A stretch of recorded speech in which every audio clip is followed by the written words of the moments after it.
എല്ലാവർക്കും എൻ്റെ വിനീത നമസ്കാരം. ശ്രീ ഗോവിന്ദത്തിലേക്ക് സ്വാഗതം. ഇന്ന് രാമായണ മാസത്തിലെ അവസാനത്തെ ദിവസമാണ്.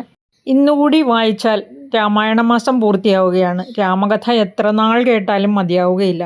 എന്നും പാരായണം ചെയ്താൽ നല്ലതാണ്, എന്നും കേട്ടാൽ നല്ലതാണ്, എന്നും വായിച്ചാലും നല്ലതാണ്. രാമകഥ കേൾക്കും തോറും നമ്മിൽ അത് കേൾക്കാനുള്ള ആസക്തി വർദ്ധിച്ചുകൊണ്ടേയിരിക്കും. വാനര സൈന്യത്തെയെല്ലാം പരാജയപ്പെടുത്തിയിട്ട് ഇന്നലെ മേഘനാഥൻ പോയി വളരെ രഹസ്യമായി നികുംഭിലയിൽ ചെന്ന് രാക്ഷസന്മാരെ കാവൽ നിർത്തി ഹോമം തുടങ്ങുകയാണ്. വളരെ രഹസ്യമായിട്ടാണ്. എന്നാൽ വിഭീഷണൻ്റെ നിർദ്ദേശപ്രകാരം ലക്ഷ്മണൻ്റെ നേതൃത്വത്തിൽ എല്ലാവരും ശ്രീരാമൻ്റെ അനുഗ്രഹം വാങ്ങിച്ച് ആ മേഘനാഥനോട് ഏറ്റുമുട്ടുവാൻ ചെല്ലുന്നു. മേഘനാഥൻ വിഭീഷണനോട് ചോദിക്കുന്നുണ്ട്, നീ എനിക്ക് പിതൃതുല്യനല്ലേ? ഇങ്ങനെ ശത്രുപക്ഷത്ത് ചേർന്ന് ബന്ധുജനങ്ങളോട് എതിരിടുന്നത് നീതിക്ക് നിരക്കുന്നതാണോ എന്ന്. ഭീഷണൻ മേഘനാഥനോട് പറയുന്നു, നീയും നിന്റെ പിതാവുമാണ് വംശനാശം വരുത്തുന്ന ആ രഘുകുല നായകൻ്റെ അനുഗ്രഹത്താൽ വംശത്തെ രക്ഷിച്ചു കൊള്ളുവാൻ ഞാൻ മതിയാകും. മേഘനാഥൻ ലക്ഷ്മണന് നേരെയും വിഭീഷണന് നേരെയും ശരങ്ങളെ എഴുതിവിടുന്നു. വാനരന്മാർ തിരിച്ചും ആക്രമിക്കുന്നുണ്ട്. ഇന്ദ്രജിത്തുമായി ഘോരഘോര യുദ്ധം നടക്കുന്നു. പക്ഷേ അവസാനം ആ ലക്ഷ്മണൻ്റെ ശരമേറ്റ് മേഘനാഥൻ മരിച്ചു വീഴുകയാണ്. ലക്ഷ്മണൻ ഇങ്ങനെ പറഞ്ഞു, മേഘനാഥൻ മരിച്ചു എന്നാൽ രാവണൻ മരിച്ചു എന്ന് തന്നെയാണ് അർത്ഥം. പുത്രദുഃഖത്താൽ ആ രാവണൻ ഇനി യുദ്ധത്തിനായി വരും. നമുക്കറിയാം, നാരദനും വായുദേവനും പറഞ്ഞതനുസരിച്ച് മേഘനാഥൻ മരിച്ചു കഴിഞ്ഞാൽ പിന്നെ രാവണവധമാണ്. ശ്രീരാമൻ തന്നെയാണ് രാവണനെ വധിക്കുന്നത്. പുത്രൻ മരിച്ചതറിഞ്ഞ് രാവണൻ ക്രുദ്ധനായി ഇങ്ങനെ പറഞ്ഞു, അവളെ കൊന്ന് അവളുടെ രക്തം കുടിക്കാതെ എൻ്റെ സങ്കടം തീരില്ല എന്ന് പറഞ്ഞ് സീത ഇരിക്കുന്നിടത്തേക്ക് പോവുകയാണ്. സീതയും എത്രയും ദയനീയമായി പേടിച്ച് രാമ രാമ എന്ന് വിളിച്ച് ജപിച്ചുകൊണ്ടിരിക്കുകയാണ്. പക്ഷേ സുപാർശ്വൻ വളരെ നയജ്ഞനും ബുദ്ധിമാനുമാണ്. സുപാർശ്വൻ രാവണനെ അനുനയ വാക്കുകൾ പറഞ്ഞ് സമാധാനിപ്പിക്കുകയാണ്. വേദങ്ങൾ അറിയുന്നവൻ, സമസ്ത വിദ്യകളുടെയും ഇരിപ്പിടമാണ്, ഇന്ദ്രനെ ജയിച്ചവനാണ്, സകല ഗുണഗണങ്ങളുടെയും വിളനിലമാണ് എന്നൊക്കെ പറഞ്ഞ് എന്തായാലും രാവണൻ സുപാർശ്വൻ്റെ വാക്കുകൾ അനുസരിച്ച് തിരിച്ച് പോവുകയാണ്. അനന്തരം തൻ്റെ കുലഗുരുവായ ശുക്രാചാര്യരെ കണ്ടു വന്നിച്ച് വേണ്ട ഉപദേശങ്ങൾ തേടുന്നു. അപ്പോൾ ഈ ശുക്രാചാര്യർ ഉപദേശിക്കുന്നത് എന്താണെന്ന് വെച്ചാൽ, നീ രഹസ്യമായ ഒരു സ്ഥലത്ത് ചെന്നിരുന്ന് പൂജ ചെയ്ത് ദേവന്മാരെ പ്രസാദിപ്പിക്കണം. ഒരു ഗുഹയുണ്ടാക്കി അതിനകത്തിരുന്ന് ആരും അറിയാതെ വേണം, അതായത് വളരെ രഹസ്യമായിട്ട്. വിഘ്നം വരാതിരിക്കാൻ പ്രത്യേകം ശ്രദ്ധിക്കണം. പൂജ അവസാനിച്ചു കഴിഞ്ഞാൽ അഗ്നികുണ്ഡത്തിൽ നിന്നും ബാണ, തോണീര, ചാവാശ്വരഥാദികൾ ഉത്ഭവിച്ചു വരും. അനന്തരം നിന്നെ ജയിക്കാൻ വേറെ ആർക്കും സാധിക്കത്തില്ല. അതായത് വാനവരാൽ പോലും നിന്നെ ഒന്നും ചെയ്യാനാവില്ല. വിജയിയായി വാണരുളും എന്ന് ശുക്രാചാര്യൻ ഇങ്ങനെ പറയുകയാണ്. മൂലമന്ത്രവും ഉപദേശിച്ചു കൊടുത്തു. രാവണൻ തൻ്റെ മന്ദിരത്തിൽ തന്നെ ഗുഹയുണ്ടാക്കി പൂജ തുടങ്ങി. മറ്റാരും അറിയാതിരിക്കാൻ വേണ്ട ഏർപ്പാട് ചെയ്തെങ്കിലും ഹോമകുണ്ഡത്തിൽ നിന്നും ഉയർന്നു പൊങ്ങുന്ന പുക ലക്ഷ്യമാക്കി വന്ന് രാവണൻ രഹസ്യമായി ഹോമം ചെയ്യുന്ന സ്ഥലം കണ്ടുപിടിച്ച് മാരുതിയുടെയും അങ്കദൻ്റെയും നേതൃത്വത്തിൽ വാനരന്മാർ അങ്ങോട്ടേക്ക് എത്തുകയാണ്. അവർ സരമ കാണിച്ചു കൊടുത്ത വഴിയിലൂടെ പോയി ഈ ഗുഹയിൽ എത്തിച്ചേരുന്നു. ഗുഹ അടച്ചിരുന്നുവെങ്കിലും അങ്കദൻ ആ ഗുഹാവാതിൽ അടിച്ചു തകർത്തിട്ട് ഹോമം മുടക്കാനായി വാനരന്മാരോടുകൂടി ഗുഹയിലേക്ക് ഇറങ്ങി ചെല്ലുന്നു. 4 വശത്തു നിന്നും വാനരന്മാർ തങ്ങളുടെ പല്ലും നഖങ്ങളും ഉപയോഗിച്ച് ദശാനനെ ഉപദ്രവിച്ചുവെങ്കിലും അദ്ദേഹത്തിൻ്റെ ധ്യാനത്തിന് ഇളക്കമുണ്ടായില്ല. അവർ മണ്ഡോദരിയെ വലിച്ചു കൊണ്ടുവന്ന് രാവണൻ്റെ മുമ്പിൽ വെച്ച് ആക്ഷേപിക്കുകയാണ്. പണ്ട് കൗരവസഭയിൽ ദ്രൗപദിയെ വസ്ത്രാക്ഷേപം ചെയ്തതുപോലെ തന്നെ ആ വസ്ത്രം വലിച്ചു കീറി കഞ്ചുകം ഊരി എറിയുന്നു പാവം മണ്ഡോദരി. അവളിങ്ങനെ വിലപിച്ചു, ഈ മർക്കടന്മാരുടെ തല്ലു കൊള്ളുവാൻ ഞാൻ എന്ത് പാപം ചെയ്തു ദൈവമേ! രാക്ഷസേശ്വര, നിനക്ക് ലജ്ജയില്ലേ? മാനം മറ്റാരേക്കാളും ഭവാനുണ്ടല്ലോ. അങ്ങയുടെ മുന്നിലിട്ടല്ലേ ഇവരെന്നെ ഇങ്ങനെ അപമാനിക്കുന്നത്. എൻ്റെ മുടിക്ക് കുത്തിപ്പിടിച്ച് വലിച്ചിഴച്ച് അപമാനിക്കുന്നത് അങ്ങ് കാണുന്നില്ല. എന്തിനായിട്ടാണ് നിന്റെ ഹോമവും പൂജയും? നിന്റെ ഉള്ളിലിരിപ്പ് എന്താണ്? എനിക്കിനി ജീവിക്കണമെന്ന് അശേഷം ആശയില്ല. ലങ്കേശൻ്റെ പട്ടമഹിഷിയായ എനിക്ക് ഈ ഗതിയോ? വിധി വൈഭവം എത്ര അത്ഭുതകരം! ഈ ഭൂമിയിൽ പുരുഷന്മാരുടെ ശ്രേഷ്ഠധനം ഭാര്യയാണല്ലോ. ആ പുരുഷൻ്റെ മുമ്പിൽ വെച്ച് ശത്രുക്കൾ വന്ന് അവൻ്റെ ഭാര്യയെ അപമാനിക്കുന്നത് കണ്ടുകൊണ്ടിരിക്കുന്നതിലും ഭേദം മൃത്യു തന്നെ. ഇവന് നാണവുമില്ല, പത്നിയും വേണ്ട, മാനവുമില്ല. പ്രാണഭയത്തോടെ ഓടി ഒളിക്കുന്ന മഹാഖലൻ മൂഢൻ മണ്ഡോദരി ഇപ്രകാരം ശപിച്ചുകൊണ്ടേയിരുന്നു. രാവണൻ വാളോങ്ങിക്കൊണ്ട് അങ്കദൻ്റെ നേരെ ചാടിയെടുത്തു. രാവണൻ ഹോമം നിർത്തി എഴുന്നേറ്റത് കണ്ട ആ കവികൾ മണ്ഡോദരിയെ വിട്ടിട്ട് ആർത്ത് വിളിച്ചോടിപ്പോയി ശ്രീരാമസന്നിധിയിലെത്തി നമസ്കരിച്ചിട്ട് ഹോമം മുടങ്ങിയ വിവരം അറിയിച്ചു. രാവണൻ മണ്ഡോദരിയോട് ദയനീയമായി പറയുകയാണ്, നാഥേ, ജനിച്ചു കഴിഞ്ഞാൽ മരിക്കുന്നത് വരെ എന്താണോ ഈശ്വരൻ കൽപ്പിച്ചത് അതെല്ലാം നാം അനുഭവിക്കേണ്ടതാണ്. ഇപ്പോൾ അനുഭവിക്കുന്നതും അതുതന്നെയാണ്. ജ്ഞാനത്തെ ആശ്രയിക്കൂ. ജ്ഞാനമില്ലാത്ത അവസ്ഥയിലാണ് ശോകം വരുന്നത്. ശോകം വെടിയൂ. അജ്ഞാനത്തിൽ നിന്നാണ് ശോകം, അഹങ്കാരം എല്ലാം സംജാതമാകുന്നത്. നമ്മുടെ ഈ ശരീരം അത് നശിച്ചു പോകും. ഈ ദേഹം കാരണമാണ് മറ്റ് സാംസാരിക ബന്ധങ്ങൾ ഉണ്ടാകുന്നതും. ശോകം, ക്രോധം, ലോഭം, മോഹം, രാഗം, ഹർഷം, ജര, മൃത്യു, ജന്മം ഇവയെല്ലാം എല്ലാ ജീവജാലങ്ങൾക്കും അജ്ഞാനത്തിൽ നിന്ന് ഉത്ഭവിക്കുന്നതാണെന്നറിയുക. അജ്ഞാനമാകുന്നതിനെ അകലെ കളഞ്ഞിട്ട് ജ്ഞാനസ്വരൂപനായ, ഒന്നിനോടും സംയോഗമോ വിയോഗമോ ഇല്ലാത്ത നിസ്പൃഹനായ നിരാകാരനായ പരബ്രഹ്മസ്വരൂപനെ തൻ്റെ ആത്മസ്വരൂപമായി കണ്ട് ശോകമകറ്റൂ ദേവി പ്രിയേ. ഞാനിനി ശ്രീരാമലക്ഷ്മണന്മാരെയും വാനരന്മാരെയും വധിച്ചിട്ട് ഉടനെ മടങ്ങിയെത്തുന്നതാണ്. അല്ലെങ്കിൽ ആ രാമബാണമേറ്റ് മോക്ഷം കൈവരിക്കുന്നതാണ്. നീ ഇങ്ങനെ കരുതിക്കൊള്ളുക. എന്നെ രാമൻ കൊല്ലുകയാണെങ്കിൽ നീ സീതയെയും വധിച്ചിട്ട് എന്നോടുകൂടെ അഗ്നിയിൽ പതിച്ച് നീയും എൻ്റെ കൂടെ വന്നോളൂ. മണ്ഡോദരി ഉടനെ പറഞ്ഞു, നാഥ, രാഘവനെ ജയിക്കാൻ ഈ 3 ലോകത്തിലും ആരുമില്ലെന്നറിയുക. ശ്രീരാമനായത് സാക്ഷാൽ ശ്രീനാരായണൻ, ശ്രീ മഹാവിഷ്ണുവാണ് എന്നറിയുക. ആ ദേവൻ മകരാവതാരമെടുത്ത് വൈവസ്വത മനുവിനെ രക്ഷിച്ചു. ആ ജഗദീശ്വരൻ 1,00,000 യോജന വിസ്താരമുള്ള കൂർമ്മമായി അവതരിച്ചാണ് പാലാഴിമഥനം നടന്ന സമയം മന്ദരപർവ്വതത്തെ തൻ്റെ പുറത്ത് വഹിച്ചതും പന്നിയായിട്ട് ഹിരണ്യാക്ഷനെ കൊന്ന് മഞ്ഞിടം തൻ്റെ തേറ്റമേൽ വെച്ച് പൊന്തിച്ചതും ഘോരനായ ഹിരണ്യകശിപുവിൻ്റെ മാറിടം നരസിംഹമായി വന്ന് നഖം കൊണ്ട് മാന്തിക്കീറിയതും വാമനരൂപത്തിൽ 3 അടി മണ്ണ് മഹാബലിയോട് യാചിച്ച് 3 ലോകങ്ങളും 2 അടി കൊണ്ട് അളന്നതും ക്ഷത്രിയ ജന്മമെടുത്തു വന്ന അസുരാംശന്മാരായ രാജാക്കന്മാരെ 21 പ്രാവശ്യം യുദ്ധത്തിൽ വധിക്കുന്നതിനായി ജമദഗ്നിപുത്രനായി രാമനാമത്തെ ധരിച്ചതും ഈ രാമകുമാരൻ തന്നെ, ഈ ദാശരഥിയായ രാമൻ തന്നെ ഇപ്പോൾ മാർത്താണ്ഡ വംശത്തിൽ ദശരഥപുത്രനായി ഈ ഭൂമിയിൽ വന്ന് മനുഷ്യനായി പിറന്നതും അങ്ങയെ വധിക്കാനായി തന്നെയാണെന്നറിയുക. പുത്രനാശത്തിനും നിന്റെ മൃത്യുവിനും വംശനാശത്തിനുമായി അങ്ങ് അവൻ്റെ ഭാര്യയെ അപഹരിച്ചു. ലജ്ജയില്ലാത്തവനായ മൂഢനായ നിന്റെ പ്രവൃത്തികളുടെ അനന്തര ഫലങ്ങളാണിതെല്ലാം. വൈദേഹിയെ രാമന് കൊടുത്തിടുക. രാജ്യം സഹോദരനും നൽകൂ. രാമൻ കരുണാകരനാണ്, ദയാനിധിയാണ്. നമുക്കിനി കാനനത്തിൽ പോയി ശിഷ്ടകാലം തപസ്സു ചെയ്യാം. ഉടനെ രാവണൻ പറഞ്ഞു, പുത്രന്മാരെയും ബന്ധുക്കളെയും മന്ത്രിമാരെയും മറ്റു വേണ്ടപ്പെട്ടവരെയും എല്ലാം നഷ്ടപ്പെട്ടിട്ട് ഞാൻ ഏകനായി ജീവിച്ചിരിക്കുക എന്നുള്ളത് ഒട്ടും ഭംഗിയല്ലെന്ന് വിചാരിക്കുക. നാം വിചാരിക്കുന്ന വണ്ണം ഒന്നും സംഭവിക്കില്ല. രാഘവനോട് എതിർത്ത് വൈകുണ്ഠരാജ്യത്തിൽ പോയി ചേരുന്നതാണ് ഉത്തമം. രാവണൻ്റെ ഈ വാക്കുകൾ കേൾക്കുമ്പോൾ നമുക്ക് മനസ്സിലാക്കാം രാവണൻ തൻ്റെ ജീവിതത്തിലെ നിർണായക ഘട്ടത്തിൽ എത്തി നിൽക്കുന്നത്.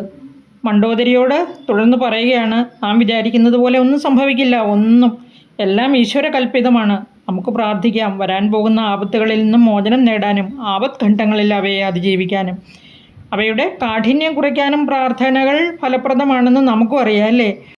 രാവണൻ പിറ്റേ ദിവസം രാവിലെ തന്നെ തൻ്റെ ചതുരംഗസേന 10 നായകന്മാരുടെ നേതൃത്വത്തിൽ അസംഖ്യം വരുന്ന സൈന്യത്തോടുകൂടി പുറപ്പെടുകയാണ്. സമുദ്രം പോലെ പരന്നു നിരന്നു വരുന്ന ആ രാക്ഷസ സേനയെ കണ്ട് മാരുതിയുടെ നേതൃത്വത്തിലുള്ള വാനരസേനയും ഭീതിയോടെ പിൻവാങ്ങാൻ ഒരുങ്ങി. അതുകൊണ്ട് ശ്രീരാമൻ ഇങ്ങനെ പറഞ്ഞു, വാനരവീരന്മാരെ, നിങ്ങൾ അവരോട് ഏറ്റുമുട്ടാനൊന്നും പോകണ്ട. അവിടെ തന്നെ നിന്നുകൊള്ളുക. അവരോട് ഏറ്റുമുട്ടാൻ ഞാൻ മാത്രം മതിയാകും. ഞാൻ മാത്രം. നിങ്ങൾ വെറും കാഴ്ചക്കാരെ പോലെ നിന്നുകൊള്ളൂ. പറഞ്ഞതും നിശാചര സേനയിലേക്ക് പറന്നു ചാടി വീണതും ഒപ്പം കഴിഞ്ഞു. ഒറ്റയ്ക്ക് ഭഗവാൻ ആ രാക്ഷസന്മാരുടെ ഇടയിൽ അമ്പും വില്ലുമായി ക്രുദ്ധനായി ബാണങ്ങൾ നാലുപാടും പായിച്ചുകൊണ്ടിരുന്നു. നേരെ വന്ന രാക്ഷസന്മാരോടെല്ലാം രാമൻ പൊരുതി. ഓരോ രാക്ഷസനും തോന്നി രാമൻ തന്നോടാണ് ഏറ്റുമുട്ടുന്നതെന്ന്. നോക്കുന്നിടത്തെല്ലാം രാമന്മാർ, രാമമയം എന്ന് തോന്നിക്കുകയാണ്. 12 നാഴിക നേരം രാമൻ ഇപ്രകാരം ബാണങ്ങൾ ചൊരിഞ്ഞുകൊണ്ടേയിരുന്നു. സമുദ്രം പോലെ പരന്നു കിടക്കുന്ന ആ രാക്ഷസ സേനയോട് രാമൻ ഒറ്റയ്ക്കാണ് പൊരുത്തുന്നതെന്ന് ആർക്കും തോന്നിയതേയില്ല. രാത്രിയും പകലും നിശാചരന്മാർ, വാനരന്മാർ, ഭൂമി, സമുദ്രം, പർവ്വതങ്ങൾ, വനങ്ങൾ എല്ലായിടവും ശരങ്ങൾ കൊണ്ട് നിറഞ്ഞു. ആന, കുതിര, കാലാൾ, രാക്ഷസന്മാർ എല്ലാവരും വീണു മരിച്ചുകൊണ്ടിരുന്നു. പോർക്കളം ശവക്കളെ കൊണ്ട് നിറഞ്ഞു. അന്ധകാരം ചുറ്റും. നായ, നരി, കഴുകന്മാർ, കാക്കകൾ, കാളിയും കൂളികളും പിശാചുക്കളും കബന്ധങ്ങളും രാമൻ്റെ വില്ലിൻ്റെ മണിനാദവും. ആകാശത്തു നിന്നും ദേവന്മാരും ഗന്ധർവന്മാരും കിന്നരചാരണന്മാരും നാരദൻ മുതലായ മുനീന്ദ്രന്മാരും അപ്സരസുകളും രാമനെ സ്തുതിക്കുന്നതും. 12 നാഴിക നേരം കൊണ്ട് എല്ലാ രാക്ഷസന്മാരും താഴെ വീഴുന്നു. ആ രാക്ഷസന്മാർക്കിടയിൽ സൂര്യബിംബം പോലെ രാഘവൻ അങ്ങനെ ശോഭിച്ചു കാണപ്പെടുകയാണ്. ലക്ഷ്മണൻ, ഹനുമാൻ, സുഗ്രീവൻ, വിഭീഷണൻ ഇവരെല്ലാം ശ്രീരാമസ്വാമിയെ വന്ദിച്ചു നിന്നു. ശ്രീരാമൻ പറഞ്ഞു, ശ്രീനാരായണനും പരമേശ്വരനും ഒഴികെ മറ്റാർക്കും ഇതുപോലെ യുദ്ധം ചെയ്യാൻ സാമർഥ്യമില്ല എന്ന് ഞാൻ മുമ്പേ കേട്ടിരിക്കുന്നു. രാക്ഷസ സ്ത്രീകൾ വിലപിച്ചുകൊണ്ടേയിരുന്നു. ഞങ്ങൾക്കിനി ആരുണ്ട്? എന്താണ് അവലംബനമുള്ളത്? താത, സഹോദര, നന്ദന, വല്ലഭ, നാഥ, നമുക്ക് അവലംബനം ആരാണിനി? രാക്ഷസ സ്ത്രീകൾ അലമുറയിട്ട് കരഞ്ഞ് ഇങ്ങനെ വിളിച്ചു പോവുകയാണ്. വൃദ്ധയും വിരൂപയുമായ രാവണൻ്റെ സഹോദരി രാമനെ ആഗ്രഹിച്ചതിനാലാണല്ലോ ഈ ആപത്ത് വന്നത്. അല്ലെങ്കിൽ എന്തിന്? ശൂർപ്പണഖയെ പറയുന്നു. പെരുമാളായ ദശഗ്രീവൻ ജാനകിയെ കൊതിച്ചു വശായി മോഷ്ടിച്ചു കൊണ്ടുവന്നതിനാലല്ലേ ഇപ്രകാരം ആപത്ത് വന്നണഞ്ഞത്. പാപി, മഹാപാപി ജളൻ ആ ഖരദൂഷണന്മാരെ യുദ്ധത്തിൽ വധിച്ചതും ബാലിയെ വധിച്ചതും സുഗ്രീവനെ കിഷ്കിന്ധയിൽ രാജാവായി വാഴിച്ചതും ആ മാരുതി ഇവിടെ വന്ന് കാട്ടിക്കൂട്ടിയതും ഇപ്പോൾ സമുദ്രത്തിൽ ചിറകെട്ടി വാനരപ്പടയോടുകൂടി ഇവിടേക്ക് വന്നതും ഈ മൂഢന് അറിവില്ലാത്തതാണോ? നല്ലത് ചൊല്ലിക്കൊടുത്ത വിഭീഷണനെ ധിക്കരിച്ച് ലങ്കയിൽ നിന്ന് ഓടിച്ചു കളഞ്ഞു. ഉത്തമനും വിവേകിയുമായ ആ വിഭീഷണൻ ഭാവിയിൽ നന്നായി വരും, ശ്രീമാനായി വാഴും. ഈ നീചനാവട്ടെ തൻ്റെ വംശവും മുടിച്ച് തൻ്റെ തന്നെ നാശത്തിനായിട്ടാണ് ഇങ്ങനെയൊക്കെ ചെയ്തത്. തൻ്റെ മക്കളെയും തമ്പിമാരെയും മന്ത്രിമാരെയും കൊല ചെയ്ത് കൊലയ്ക്ക് കൊടുത്തിട്ട് എല്ലാം അടക്കി വച്ചിരിക്കുന്നു. മര്യാദയില്ലാതെ സജ്ജനങ്ങളുടെ മുതൽ കൈയടക്കുക, അന്യായമായി ധനം സമ്പാദിക്കുക, ബ്രാഹ്മണരെ കൊല ചെയ്യുക എന്ന് വേണ്ട, നാട്ടിലെ പ്രജകളെല്ലാം കാട്ടിലേക്ക് ഓടിച്ചു. ഈ പാപി ചെയ്ത ദുഷ്കർമ്മങ്ങളുടെ ഫലമായി ഞങ്ങൾക്ക് ഇന്നിങ്ങനെ അനുഭവിക്കാറായല്ലോ. ദശകണ്ഠൻ രാക്ഷസ സ്ത്രീകളുടെ ശകാരവാക്കുകൾ കേട്ടിട്ട് സ്വയം യുദ്ധത്തിന് പോകാൻ ഒരുങ്ങുകയാണ്. മഹോദരനും മഹാപാർശ്വനും കൂടെ പുറപ്പെടാൻ നേരം ദുശകനങ്ങൾ ഉണ്ടായെങ്കിലും അതെല്ലാം അവഗണിച്ച് പോവുകയാണ്. വാനരന്മാർ രൂക്ഷമായി രാക്ഷസന്മാരോട് ഏറ്റുമുട്ടുന്നു. സുഗ്രീവൻ വിരൂപാക്ഷൻ്റെ വാഹനമായ ആനയെ ഒറ്റയടിക്ക് കൊല്ലുകയാണ്. വാളും പരിചയമായി ചാടി ഇറങ്ങിയ വിരൂപാക്ഷനെ സുഗ്രീവൻ യുദ്ധം ചെയ്ത് വധിക്കുന്നു. മഹോദരൻ സുഗ്രീവന് നേരെ അലറിക്കൊണ്ട് അടുത്തു. സുഗ്രീവൻ അവൻ്റെ തേരും തകർത്ത് അവനെയും കൊന്നു. ഉടനെ മഹാപാർശ്വൻ അങ്ങോട്ടേക്ക് വന്നെങ്കിലും അങ്കദനോട് ഏറ്റുമുട്ടി അവനും ചത്തുവീണു. രാവണൻ തത്സമയം അവിടേക്ക് വന്ന് താമസാസ്ത്രം എയ്ത് വാനരന്മാരെ ഒന്നൊന്നായി വീഴിക്കുകയാണ്. രാമൻ ഐന്ദ്രാസ്ത്രം കൊണ്ട് അത് തടുക്കുന്നു. രാവണൻ ആസുരാസ്ത്രം എയ്യുന്നു. ആ അസ്ത്രം പല ജാതി ജന്തുക്കളും പക്ഷികളും ഒക്കെ ആയിട്ട് മാറുകയാണ്. പക്ഷികളും മൃഗങ്ങളുമായിട്ട് മാറുന്ന ആ അസ്ത്രങ്ങളെ രാമൻ പ്രത്യസ്ത്രമെയ്ത് തടുക്കുകയാണ്. തീക്കൊള്ളി, ചന്ദ്രൻ, സൂര്യൻ, നക്ഷത്രങ്ങൾ ഇതെല്ലാമായി മാറുന്നു അസ്ത്രം. അങ്ങനെ ആസുരാസ്ത്രവും പോയി മറയുകയാണ്. അപ്പോൾ മയൻ കൊടുത്ത ദിവ്യാസ്ത്രം പ്രയോഗിക്കുന്നു. അതിനെതിരെ ഗാന്ധർവാസ്ത്രവും പ്രയോഗിച്ച് തടുക്കുന്നു. ദശവദൻ ശൗര്യാസ്ത്രം അയക്കുന്നു. രാമൻ പ്രത്യസ്ത്രം അയച്ച് അതും ഖണ്ഡിക്കുന്നു. ഇങ്ങനെ പൊരിഞ്ഞ യുദ്ധം നടക്കുകയാണ്. രാവണൻ്റെ ഉടൽ അസ്ത്രങ്ങളേറ്റ് മുറിയുന്നുണ്ട്. ലക്ഷ്മണനും ശരങ്ങളയച്ച് കൊടിമരം മുറിക്കുന്നുണ്ട്. 5 ശരങ്ങളയച്ച് സൂതനെ കൊന്ന വില്ല് മുറിക്കുന്നു. വിഭീഷണൻ ഗദ കൊണ്ടടിച്ച് അശ്വങ്ങളെ കൊല്ലുന്നു. താഴെ ഇറങ്ങി വിഭീഷണൻ്റെ നേരെ വേൽ പ്രയോഗിക്കുന്ന രാവണനെ അമ്പ ചെയ്ത് വേൽ തടുക്കുന്നുണ്ട്. പിന്നീട് മയൻ കൊടുത്ത വേൽ കൊണ്ട് വിഭീഷണൻ്റെ മാറിടത്തിൽ കുത്താനൊരുങ്ങിയപ്പോൾ ലക്ഷ്മണൻ അസ്ത്രങ്ങളാൽ തടുത്ത് വിഭീഷണനെ രക്ഷിക്കുകയാണ്. രാവണൻ്റെ ഉടലെല്ലാം മുറിഞ്ഞ് രക്തമൊലിക്കുന്നുണ്ടായിരുന്നു. രാവണൻ ലക്ഷ്മണനോട് ഇങ്ങനെ പറഞ്ഞു: നീ വിഭീഷണനെ രക്ഷിച്ചത് നന്നായി. നിനക്കാവുമെങ്കിൽ ഈ ശക്തിയെ തടയുക. രാവണൻ വേൽ പ്രയോഗിക്കുകയാണ്.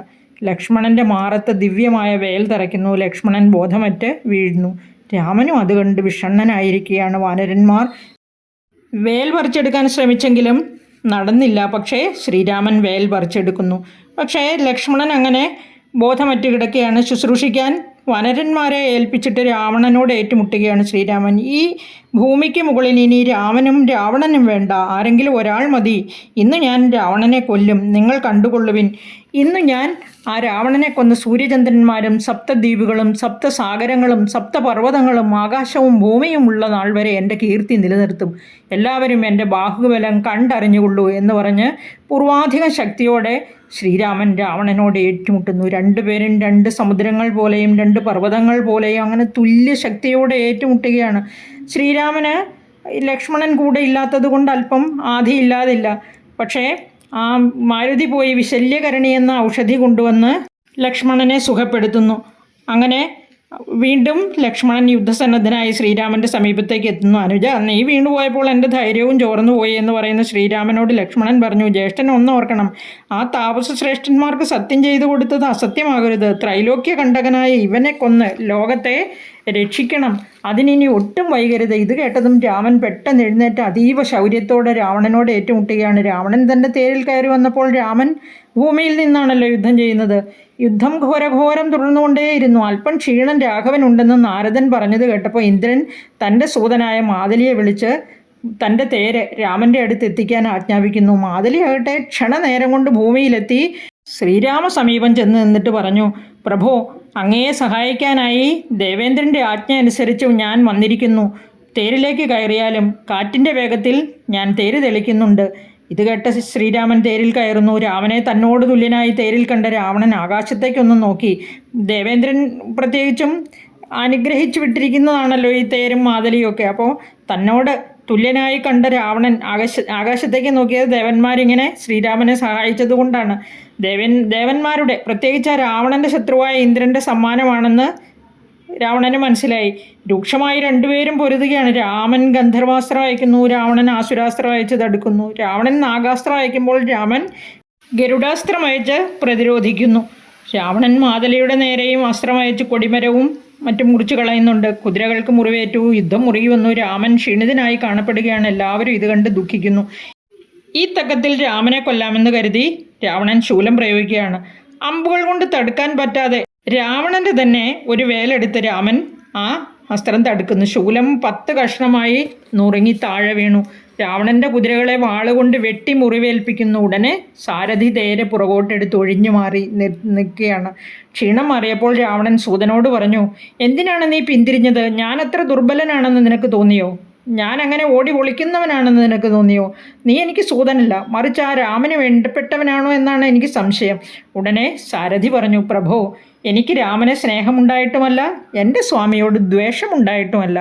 രാമനോട് ഏറ്റുമുട്ടിയപ്പോൾ സ്വാമിക്ക് തളർച്ചയുള്ളതുപോലെ തോന്നി. ഭവാനോട് സ്നേഹ കൂടുതൽ കൊണ്ട് തളർച്ച തീരുവോളം പോർക്കളം വിട്ട് ഇത്തിരി മാറി നിൽക്കുന്നത് ഉചിതമെന്ന് തോന്നി. ആലസ്യമകന്നു എന്ന് തോന്നുന്നുണ്ടെങ്കിൽ തിരിച്ചു പോകാം. ഒരു നല്ല സാരഥി തൻ്റെ സ്വാമിയുടെ ക്ഷീണവും ആലസ്യവും കുതിരകളുടെ ക്ഷീണവും ബലവും എല്ലാം അറിഞ്ഞ് പ്രവർത്തിക്കേണ്ടവനാണ്. അതുപോലെ തന്നെ ശത്രുവിൻ്റെ ഗതിവിഗതികൾ, അവരുടെ ജയം അപജയം, പോരിൻ്റെ ഏറ്റക്കുറച്ചിലുകൾ എല്ലാം അറിഞ്ഞ് പ്രവർത്തിക്കുന്നവനാണ്. അതുപോലെ രഥം നടത്തുന്നവനാണ് സമർത്ഥനായ തേരാളി. ഇത് കേട്ട് സന്തോഷിച്ച രാവണൻ തേരാളിയെ കെട്ടിപ്പിടിച്ച് അഭിനന്ദിച്ചിട്ട് തൻ്റെ ഒരു കൈവളയും സമ്മാനമായി കൊടുക്കുകയാണ്. ഇനി തേര് മുമ്പോട്ട് എടുത്തുകൊള്ളൂ എന്ന് അനുമതിയും കൊടുത്തു. ഇനി പിന്നോട്ടില്ല എന്ന് സ്വയം പറഞ്ഞുകൊണ്ട് യുദ്ധത്തിന് വീണ്ടും ഇറങ്ങുന്നു. സൂതനോട് വേഗത്തിൽ രഥം തെളിക്കാൻ ആവശ്യപ്പെടുകയും ചെയ്യുന്നു. ഇങ്ങനെ ഘോരഘോരൻ രണ്ടുപേരും പൊരുതിക്കൊണ്ടേയിരുന്നു. ശ്രീരാമൻ്റെ തേരിൽ അഗസ്ത്യ മഹർഷി പെട്ടെന്ന് പ്രത്യക്ഷപ്പെടുകയാണ്. പെട്ടെന്ന് സൂര്യൻ താഴെ ഉദിച്ചതുപോലെ എന്നാണ് എഴുതിയിരിക്കുന്നത്. രാമൻ മഹർഷിയെ വന്ദിച്ച് നിൽക്കുന്നു. കുമാര, നിനക്ക് നന്മ വരുത്തുന്നതിനായാണ് ഞാനിപ്പോൾ ഇവിടേക്ക് വന്നത്. താപത്രയവും, ആദി ദൈവികം, ആദി ഭൗതികം, ആധ്യാത്മികം, ഇങ്ങനെയുള്ള 3 വിധ ദുഃഖങ്ങളും അകന്നു പോകുന്ന ഒരു മന്ത്രമാണ് ഇനി അഗസ്ത്യ മഹർഷി ശ്രീരാമന് ഉപദേശിച്ചു കൊടുക്കുന്നത്. അത് എല്ലാവർക്കും അറിയാം. മറ്റുള്ള ആപത്തുകളും അതോടൊപ്പം അകന്നു പോവും. ശത്രുവിനാശം, രോഗവിനാശനം, ആയുസ്സും സൽകീർത്തിയും വർദ്ധിക്കും നിത്യവും. ആദിത്യ ഹൃദയം എന്ന ഈ മന്ത്രം ഭക്തിയോടുകൂടി ജപിച്ചാലും ഏറ്റവും ശ്രേഷ്ഠമായ മന്ത്രമാണിത്. ദേവന്മാർ, അസുരന്മാർ, ഉരകങ്ങൾ, ചാരണന്മാർ, കിന്നരന്മാർ, താപസന്മാർ, ഗുഹ്യകന്മാർ, യക്ഷന്മാർ, രക്ഷസുകൾ, ഭൂതഗണങ്ങൾ, കിംപുരുഷന്മാർ, അപ്സരസുകൾ, മനുഷ്യർ എല്ലാവരും സൂര്യനെ തന്നെയാണ് ഭജിക്കുന്നത്. 14 ലോകങ്ങളും ആദിത്യൻ തൻ്റെ രശ്മികൾ കൊണ്ട് രക്ഷിക്കുന്നു. കൽപ്പാന്ത കാലത്തിൽ ഭക്ഷിക്കുന്നതും അവൻ തന്നെ. എല്ലാത്തിനും കാരണഭൂതൻ ഈ സൂര്യദേവൻ തന്നെ. അതുകൊണ്ട് ഈ മന്ത്രം ജപിച്ചുകൊള്ളൂ എന്ന് പറഞ്ഞാണ് ആദിത്യ മന്ത്രം അഗസ്ത്യ മഹർഷി ഉപദേശിച്ചു കൊടുക്കുന്നത്. രാമായണത്തിൽ പേജ് നമ്പർ 412-ലും 13-ലുമായിട്ടാണ് ഈ മന്ത്രമുള്ളത്. ഞാനത് കേൾപ്പിച്ചു തരാം. അവസാനത്തെ 12 വരെയാണ് ഞാൻ ജപിക്കാൻ പോകുന്നത്. അത്രയും ജപിച്ചാൽ മതിയാവും. കൂടുതൽ ജപിക്കാൻ സമയമുള്ളവർ മുഴുവനും ജപിക്കുന്നത് നന്നായിരിക്കും. ഓം സന്താപനാശകരായ നമോ നമഃ. അന്ധകാരാന്തകരായ നമോ നമഃ. ചിന്താമണേ ചിദാനന്ദായ തേ നമഃ. നീഹാരനാശകരായ നമോ നമോ. മോഹവിനാശകരായ നമോ നമഃ. ശാന്തായ രൗദ്രായ സൗമ്യായ ഘോരായ കാന്തിമതാം കാന്തിരൂപായ തേ നമഃ. സ്ഥാവരജംഗമാചാര്യായ തേ നമോ. ദേവായ വിശ്വൈകസാക്ഷിണേ തേ നമഃ. സത്വപ്രധാനായ തത്വായ തേ നമഃ. സത്യസ്വരൂപായ നിത്യം നമോ നമഃ. ശ്രീരാമൻ അഗസ്ത്യ മഹർഷിയെ വണങ്ങുന്നു. പിന്നെ വിമാനത്തിൽ കയറി നാരദ സമീപത്തേക്ക് അദ്ദേഹം പോവുകയാണ്. രാമൻ തേരാളിയായ മാതിലിയോട് പറഞ്ഞു, ഒരു വ്യസനവും വേണ്ട, തേര് തെളിച്ചോളൂ. മാതിലിയാകട്ടെ തേരിൻ്റെ വേഗം കൂട്ടി. രാവണൻ ഒരു കുലുക്കവുമില്ല. പൊടി പടലങ്ങൾ കൊണ്ട് ദിക്കുകൾ മൂടി ഒന്നും കാണാൻ പറ്റാത്ത അവസ്ഥയാണ്. രാവണൻ്റെ കൊടിമരം മുറിച്ച് താഴെ ഇട്ടു. ഉടനെ തന്നെ രാമൻ കുതിരകളുടെ നേരെയും സൂതൻ്റെ നേരെയും അസ്ത്രം അയക്കുന്നുണ്ട്. അതുകൂടാതെ ശൂലം, മുസലം, ഗദ എല്ലാം മേൽക്കുമേലെ പ്രയോഗിക്കുന്നുമുണ്ട്. രാമൻ അമ്പെയ്ത് അവയെല്ലാം ഖണ്ഡിക്കുന്നു. രാവണൻ തിരിച്ചും അസ്ത്രം അയക്കുന്നു. അങ്ങോട്ടും ഇങ്ങോട്ടും അസ്ത്രങ്ങൾ അയച്ച് ഇങ്ങനെ പൊരുതി ആർക്കും ആരെയും കാണാൻ പറ്റാത്ത അവസ്ഥയാണ് ആയുധങ്ങൾ കാരണം. ആയുധങ്ങളിൽ നിന്ന് ഒഴിഞ്ഞു മാറി രഥം തെളിക്കാനുള്ള സാരഥികളുടെ സാമർഥ്യം, പൊരുതാനുള്ള പോരാളിമാരുടെ സാമർഥ്യം, ഇതൊന്നും ഇതിനു മുമ്പ് ആരും കണ്ടിട്ട് പോലും ഇല്ലാത്ത രീതിയിലാണ് യുദ്ധം നടക്കുന്നത്. ഇനിയൊട്ട് ആരും കാണാനും പോകുന്നില്ല ഇങ്ങനെ ഒരു യുദ്ധം എന്നാണ് എഴുത്തച്ഛൻ എഴുതിയിരിക്കുന്നത്. ഇങ്ങനെ ദേവന്മാർ പുകഴ്ത്തുകയാണ്. നാരദൻ ഭേഷ് ഭേഷ് എന്ന് പറയുന്നുണ്ട് മുകളിൽ നിന്ന്. ഇങ്ങനെ രാമൻ്റെയും രാവണൻ്റെയും യുദ്ധം കണ്ട് എല്ലാവരും ഭയഭീതരാകുന്നുമുണ്ട്. കാറ്റ് നിലച്ചു, സൂര്യൻ മറഞ്ഞു, ഭൂമി കുലുങ്ങി, സമുദ്രം ഇളകി മറിഞ്ഞു, തിരമാലകൾ ഉയർന്നു പൊങ്ങി വന്നു, പാതാളവാസികൾ പോലും നടുങ്ങി വിറച്ചു എന്നാണ് എഴുതിയിരിക്കുന്നത്. സമുദ്രം സമുദ്രത്തോടെ എതിർത്താലും ആകാശം ആകാശത്തോടെ ഏറ്റാലും രാമരാവണ യുദ്ധത്തിന് സമം മറ്റൊന്നില്ല തന്നെ. രണ്ടുപേരും തുല്യശക്തികൾ തന്നെ, തുല്യശക്തിയോടെ അങ്ങനെ പൊരുതിക്കൊണ്ടിരുന്നു. ഇങ്ങനെ പുകഴ്ത്തുന്നതിനിടയിൽ രാമൻ രാവണൻ്റെ ഒരു തലയെറുത്ത് താഴെയിട്ടു. ദാ വന്നു മറ്റൊരു തല, അത് മുറിച്ചു. ഉടനെ വന്നു വേറൊരു തല, അത് മുറിച്ചു. ഇങ്ങനെ 101 തലകളും അറുത്ത് താഴെയിട്ടു. ഉടനെ 101 തലകളും വീണ്ടും മുളച്ചു വന്നു. രാവണൻ്റെ തലകൾക്കൊരു കോട്ടവും സംഭവിക്കുന്നില്ല. ഈ രാക്ഷസൻ്റെ തപോബലം വിചിത്രം തന്നെയെന്ന് അവർ വിചാരിക്കുകയാണ്. കുംഭകർണൻ, മകരാക്ഷൻ, ഖരൻ, ബാലി, മാരീചൻ ഇവരെയൊക്കെ കൊന്ന ബാണത്തിന് ഇവൻ്റെ തലയെറുക്കാൻ എന്താ ഒരു മടിയെന്ന് എല്ലാവരും വിചാരിക്കുന്നുണ്ട്. ശ്രീരാമൻ വിചാരിക്കുന്നുണ്ട്. ഈ 10 തലയുള്ള രാവണനെ കൊല്ലാൻ എന്താണ് ഉപായം? ഈശ്വര ഇങ്ങനെ ചിന്തിച്ച് ദേഹം മുഴുവൻ ബാണങ്ങൾ തൂയി. രാവണനും രാമൻ്റെ ദേഹം മുഴുവൻ ബാണങ്ങൾ കൊണ്ട് മൂടി. ഒന്ന് സങ്കല്പിച്ച് നോക്കാം നമുക്കല്ലേ. പക്ഷേ ബാണമേറ്റു എന്ന തോന്നൽ ഒട്ടും തന്നെ ഉണ്ടായില്ല എന്നാണ്. പുഷ്പസമങ്ങളായി വന്നു ശരങ്ങൾ എന്നാണ് എഴുതിയിരിക്കുന്നത്. രാവണന് ആലസ്യം അനുഭവപ്പെട്ടു തുടങ്ങി. 7 ദിവസം ഇങ്ങനെ രോഷത്തോടെ നിന്ന് പൊരുതി രണ്ടുപേരും. അനന്തരം മാതിരി പറഞ്ഞു, പണ്ട് അഗസ്ത്യ മഹർഷി അങ്ങനെ കൊടുത്തിട്ടുള്ള ആ മഹർഷി തന്ന ബാണം കൊണ്ട് ഇവനെ വധിക്കാം പ്രഭോ, പൈതാമഹാസ്ത്രം അതുപയോഗിച്ചാൽ മതി എന്ന് പറഞ്ഞു. ഇത് കേട്ട് ഉടനെ ശ്രീരാമൻ ആ വിരിഞ്ചാസ്ത്രം എടുത്ത് ജപിച്ച് ധ്യാനിച്ച് രാവണൻ്റെ നേരെ തൊടുക്കുകയാണ്. സൂര്യനും അഗ്നിയും തൂവലായിട്ടും വായുവും മന്ദരമേരുക്കൾ മധ്യത്തിൽ ഇങ്ങനെ ലോകം മുഴുവൻ പ്രകാശിക്കുന്ന അമ്പാണ് പൈതാമഹാസ്ത്രം. വിശ്വാസത്തോടും ഭക്തിയോടും ജപിച്ചയച്ച ആ അമ്പ് രാവണൻ്റെ ഹൃദയം ഭേദിച്ച് ഭൂമിയെയും ഭേദിച്ചിട്ട് വാരുധിയിൽ ചോര കഴുകി മുഴുകി പെട്ടെന്ന് വായുവേഗത്തിൽ തിരികെ വന്ന് രാഘവൻ്റെ ആവനാഴിയിൽ വന്ന് പതിക്കുകയാണ്.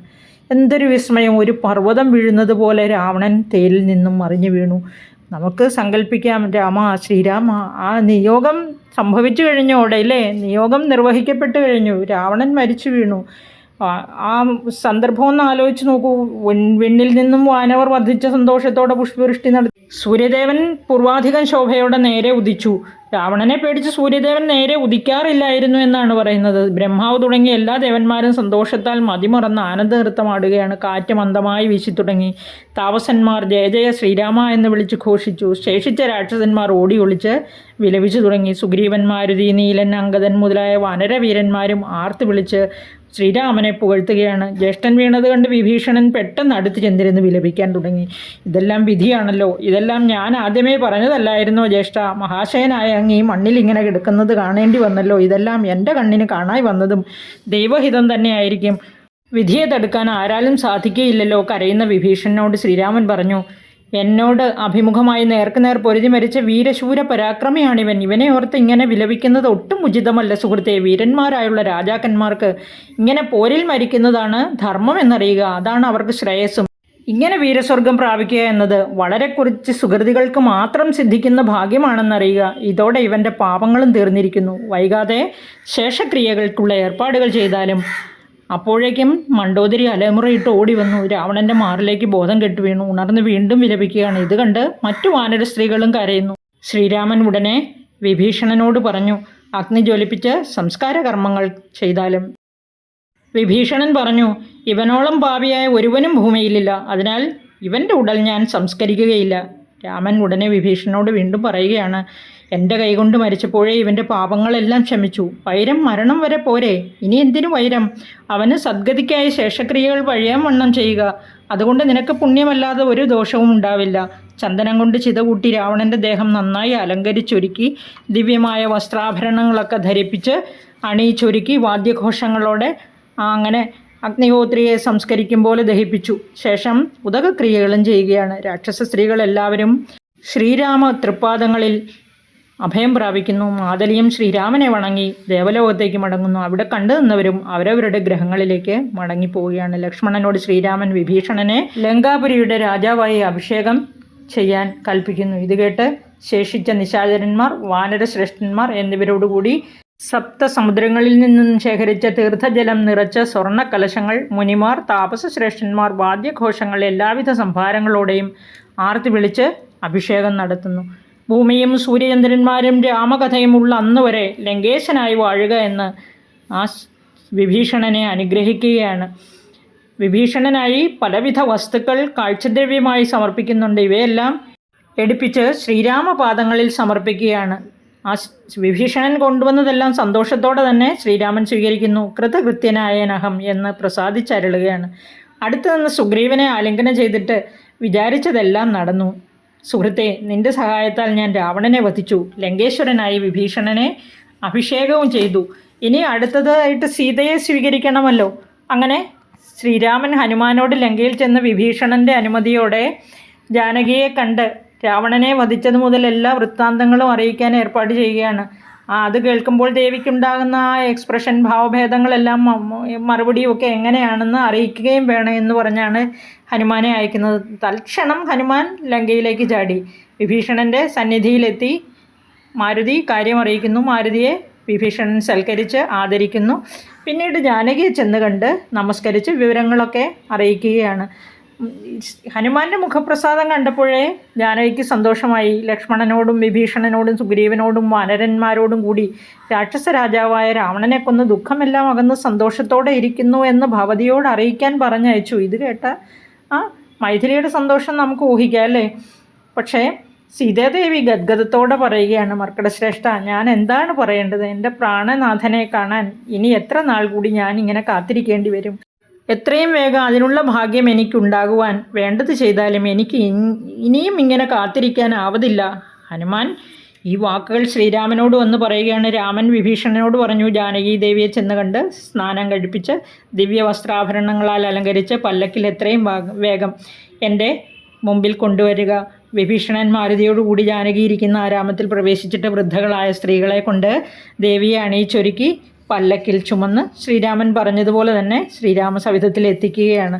ദേവിയുടെ സന്തോഷം പറഞ്ഞറിയിക്കാൻ വയ്യ. സന്തോഷാശ്രുക്കൾ കൊണ്ട് കണ്ണുകൾ നിറഞ്ഞൊഴുകുകയാണ്. അങ്ങനെ രാമരാമ എന്ന് ജപിച്ചിരിക്കുകയായിരുന്നുവല്ലോ.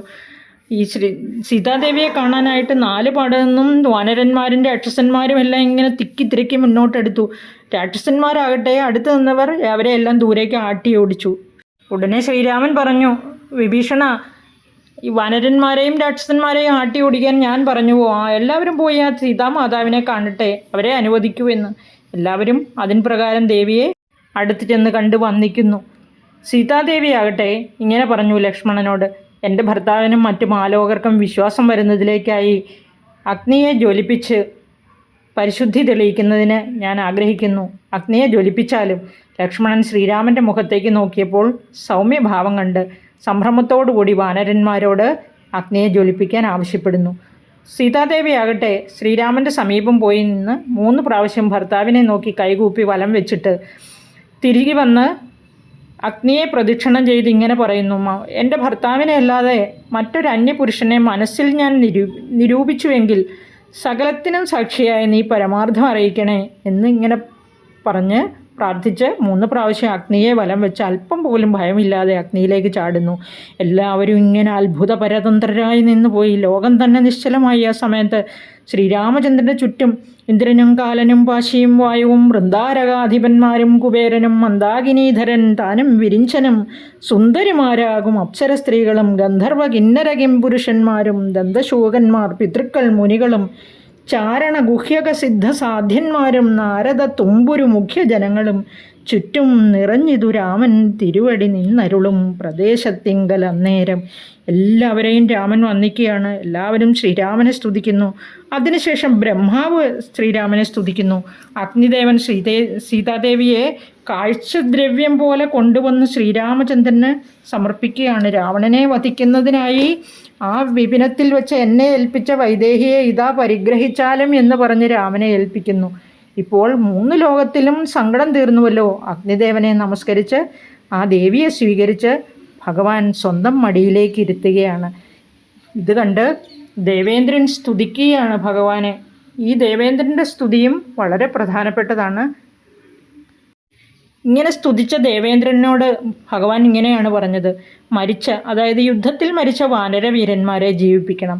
ഫലങ്ങൾ വാനരന്മാർ ഭക്ഷിക്കാൻ തുടങ്ങുമ്പോൾ അവ മധുരമുള്ളതായി തീരണം. നദികളെയും അവർക്ക് കുടിക്കാനായി തേനായി ഒഴുക്കണം. എല്ലാം അപ്രകാരം വരുമെന്ന് ഇന്ദ്രനും അനുഗ്രഹിക്കുന്നു. വാനരന്മാർ ഉറക്കത്തിൽ നിന്നുണർന്നതുപോലെ ഈ മരിച്ചവരെല്ലാം ഇങ്ങനെ ജീവിച്ചു വരികയാണ്. രാമനെ തൊഴുതു നിന്നു അവരെല്ലാം. ശ്രീ മഹേശ്വരൻ രാമനോട് താതനായ ദശരഥൻ കാണാൻ വന്നിരിക്കുന്നു എന്ന് പറയുകയാണ്. അതും വിമാനത്തിലാണ് വരുന്നത്. സുമിത്രയോടും ലക്ഷ്മണനോടും കൂടി താതനെ വണങ്ങുകയാണ്. ദശരഥൻ അവരെ 3 പേരെയും ആലിംഗനം ചെയ്തിട്ട്, എൻ്റെ മകനായി പിറന്ന അങ്ങയെ ദർശിച്ചാൻ അറിഞ്ഞ് സാംസാരിക ദുഃഖങ്ങളിൽ നിന്നും ഞാൻ മുക്തനായിരിക്കുന്നു എന്ന്. എൻ്റെ എല്ലാ ദുഃഖങ്ങളും അകന്നു. ദശരഥൻ ഇന്ദ്രാദി ദേവന്മാരോടുകൂടി ഇന്ദ്രലോകത്തേക്ക് പോവുകയാണ്. അവിടെ ഇന്ദ്രന് സമമാണ് ദശരഥൻ്റെ സ്ഥാനം. രാമനെ വന്ദിച്ചതിന് ശേഷം ബ്രഹ്മാവ് സത്യലോകത്തേക്ക് മടങ്ങുന്നു. ശ്രീ മഹേശ്വരൻ പാർവതീദേവിയോടുകൂടി തൻ്റെ വാഹനമായ കാളപ്പുറത്ത് കയറി കൈലാസത്തിലേക്ക് പോകുന്നു. അതുപോലെ തന്നെ ശ്രീരാമ നിയോഗത്താൽ തന്നെ നാരദാദി മുനിവൃന്ദങ്ങൾ ആകാശത്ത് മറയുന്നു. ശ്രീരാമനെ വന്ദിച്ച് സ്തുതിച്ചതിന് ശേഷമാണ് എല്ലാവരും പോകുന്നത്. ഇനി അഗ്നിദേവനിൽ നിന്നും സീതാദേവിയെ ഏറ്റുവാങ്ങി എല്ലാവരും അയോധ്യയിലേക്ക് മടങ്ങാനുള്ള ഒരുക്കത്തിലാണ്. വിഭീഷണൻ പറഞ്ഞു, അങ്ങയുടെ ദാസനായ എന്നെക്കുറിച്ച് അല്പമെങ്കിലും വാത്സല്യമുണ്ടെങ്കിൽ ഇന്നിവിടെ തങ്ങി വിരുന്നൊക്കെ കഴിഞ്ഞ് നാളെ അങ്ങോട്ടേക്ക് എഴുന്നള്ളാം. വിഭീഷണൻ നല്ലൊരു ആതിഥേയനായില്ലേ? ശ്രീരാമൻ ഉടനെ പറഞ്ഞു, എൻ്റെ സഹോദരന്മാർ ഭരതനും ശത്രുഘ്നനും ആധിയും പൂണ്ട് ഞങ്ങളുടെ വരവും കാത്തിരിക്കുകയാണ്. ഞാൻ അവരോടുകൂടി അല്ലാതെ ഒന്നും കഴിക്കുകയില്ല, ഒരു ആതിഥ്യവും സ്വീകരിക്കുകയില്ല. മറ്റൊരു രാജ്യത്തിൽ വാഴുക, ആഹാരം കഴിക്കുക മുതലായവ അവരോടുകൂടി മാത്രമേ ഉള്ളൂ. എന്ന് 14 സംവത്സരം തികയുന്നുവോ അന്ന് എത്തിയില്ലെങ്കിൽ പിറ്റേന്നാൾ അവൻ വന്നിയിൽ ചാടി മരിക്കും. അതുകൊണ്ടാണ് ഞാൻ അയോധ്യയിലെത്താൻ തിടുക്കം കൂട്ടുന്നത്. നിന്നോട് സ്നേഹമോ വാത്സല്യമോ ഒട്ടും കുറവില്ല.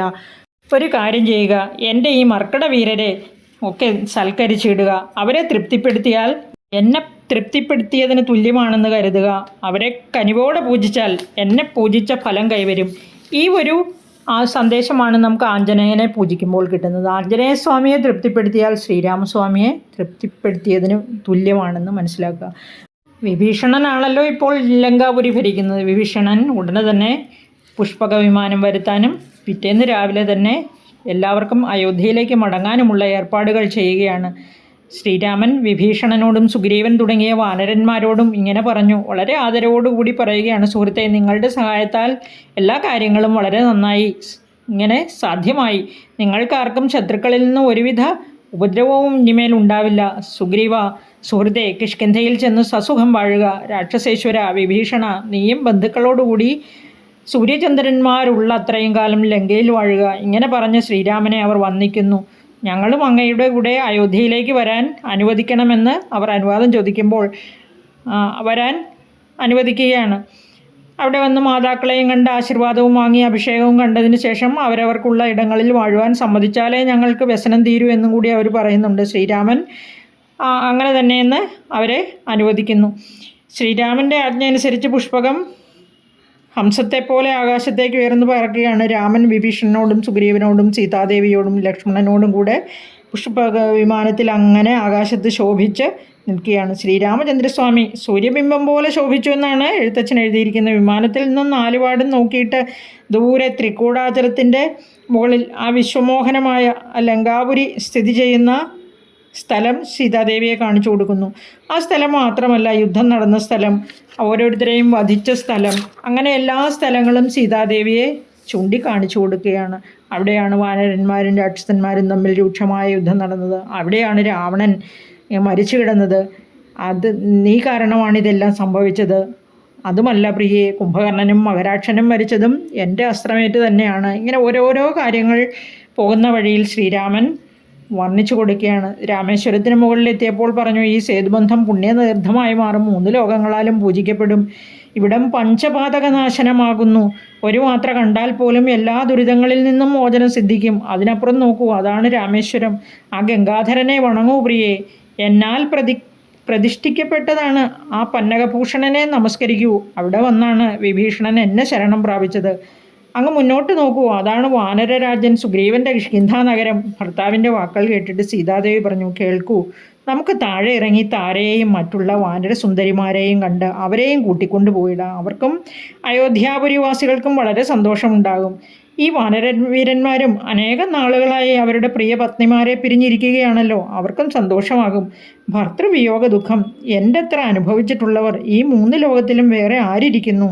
നമുക്ക് ഇവരുടെ ഭാര്യമാരെയും ഇന്ന് തന്നെ കൂട്ടിക്കൊണ്ടു പോകാം. ശ്രീരാമൻ്റെ മനസ്സറിഞ്ഞതുപോലെ പുഷ്പക വിമാനം മന്ദം മന്ദം താഴേക്ക് ഇറങ്ങി നിന്നു. ശ്രീരാമൻ വാനരന്മാരോട് പറഞ്ഞു, വാനരവീരരെ, നിങ്ങൾ പോയി സ്വന്തം ഭാര്യമാരെ കൂട്ടിക്കൊണ്ടുവരുവിൻ. അതിന് പ്രകാരം അവരവരുടെ ഭാര്യമാരെ വരുത്തി വിമാനത്തിൽ കയറുകയാണ്. എല്ലാവരുമായി വിമാനം അയോധ്യ ലക്ഷ്യമാക്കി പറക്കുന്നു. വീണ്ടും ഓരോരോ സ്ഥലങ്ങൾ കടന്നു പോകുമ്പോൾ, അതായത് പഞ്ചവടി, ഓരോ ആശ്രമങ്ങൾ, നദികൾ എല്ലാം ഇങ്ങനെ വിമാനത്തിൽ നിന്നും ശ്രീരാമൻ ദേവിയെ കാണിച്ചു കൊടുത്ത് വർണ്ണിക്കുന്നുണ്ട്. ഭരദ്വാജ ആശ്രമത്തിൻ്റെ മുകളിലെത്തിയപ്പോൾ ശ്രീരാമൻ്റെ മനസ്സ് പോലെ അവിടെ വിമാനം താഴ്ന്നിറങ്ങുന്നു. ഭരദ്വാജ ആശ്രമത്തിലെത്തിയ അദ്ദേഹത്തെ വണങ്ങുന്നു. മുനിശ്രേഷ്ഠ, എൻ്റെ സഹോദരന്മാർക്കും മാതൃജനങ്ങൾക്കും ആചാര്യന്മാർക്കും സൗഖ്യം തന്നെയല്ലേ എന്ന് അന്വേഷിക്കുന്നു. ഭരദ്വാജമുനി പറഞ്ഞു, അയോധ്യയിൽ എല്ലാവർക്കും സൗഖ്യം തന്നെ, ഒരു വിഷമവുമില്ല. ഭരതനും ശത്രുഘ്നനും ദിവസവും ഫലമൂലങ്ങളും ഭക്ഷിച്ച് ജടാവൽക്കലാദികളും ധരിച്ച് സത്യസ്വരൂപനായ നിന്നെയും ഭജിച്ച് സിംഹാസനത്തിൽ നിന്റെ പാദകങ്ങളും വെച്ച് പൂജിച്ച് സമസ്ത കർമ്മങ്ങളും അവയിൽ സമർപ്പിച്ച് പുഷ്പാഞ്ജലിയോടെ ഭക്തിയോടെ നിങ്ങളെയും കാത്തിരിക്കുന്നു. അങ്ങയുടെ അനുഗ്രഹത്താൽ ഞാൻ അറിഞ്ഞിരിക്കുന്നു ഇതെല്ലാം. മാത്രമല്ല, സീതാഹരണവും സുഗ്രീവ സഖ്യവും നിഷ്ഠന്മാരായ രാക്ഷസക്കൂട്ടങ്ങളെ വധിച്ചതും മാരുതിയുടെ യുദ്ധപരാക്രമങ്ങളും എല്ലാം ഞാൻ കണ്ടറിഞ്ഞിരിക്കുന്നു. അതുമാത്രമല്ല, സാക്ഷാൽ ആദിനാരായണനായ മഹാവിഷ്ണുവാണെന്നും യോഗമായ ദേവിയാണ് സീതയെന്നും ഞാൻ അറിഞ്ഞിരിക്കുന്നു. നിങ്ങൾ ഇന്ന് ഇവിടെ തങ്ങി എൻ്റെ ആശ്രമത്തെ പവിത്രമാക്കിയാലും അടുത്ത നാൾ അയോധ്യയ്ക്ക് തിരിക്കാം. കർണാനന്ദകരമായ വാക്കുകൾ കേട്ട് സന്തുഷ്ടനായ ശ്രീരാമൻ സഹോദരനോടും ഭാര്യയോടുമൊപ്പം ആശ്രമത്തിൽ തങ്ങുകയാണ്.